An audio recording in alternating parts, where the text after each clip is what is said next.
मी प्रज्ञा पोवळे. बुलेटिनमध्ये आपल्या सगळ्यांचं स्वागत. बुलेटिनच्या सुरुवातीला आंतरराष्ट्रीय स्तरावरून एक महत्त्वाची बातमी. 12 दिवसांच्या युद्धानंतर इराण-इस्रायल युद्धबंदीची घोषणा झाली आहे. अमेरिकेचे अध्यक्ष डोनाल्ड ट्रम्प यांनी ही घोषणा केली आहे. सकाळी 9:30 पासून ही युद्धबंदी लागू होणार आहे. कतार आणि अमेरिकेनं या युद्धबंदीसाठी पुढाकार घेतलाय. अमेरिकेनं या युद्धामध्ये उडी घेत इराणच्या आण्विक तळांवर हल्ले केल्यामुळे इराण प्रचंड खवळला होता. अमेरिकेला प्रत्युत्तर देण्याची भाषाही केली जात होती आणि त्यानुसार कतार, सिरिया, इराकमधील अमेरिकेच्या हवाई तळांवर इराणनं क्षेपणास्त्र हल्लेही केले. मात्र हे हल्ले केल्यानंतर इराणनं व्हाईट हाऊसला शांती संदेश पाठवला आणि त्यानंतर अमेरिकेनं कोणतीही कारवाई न करण्याचं मान्य केलं.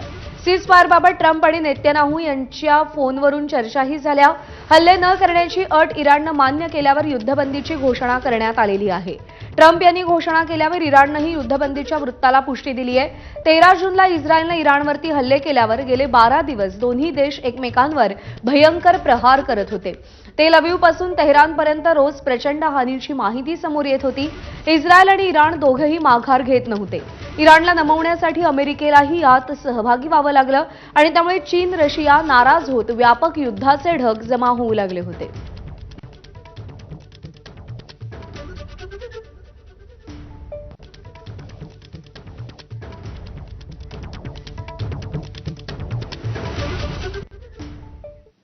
आणि यानंतर बुलेटिनमध्ये महत्त्वाच्या बातम्यांचा वेगवान आढावा घेऊया.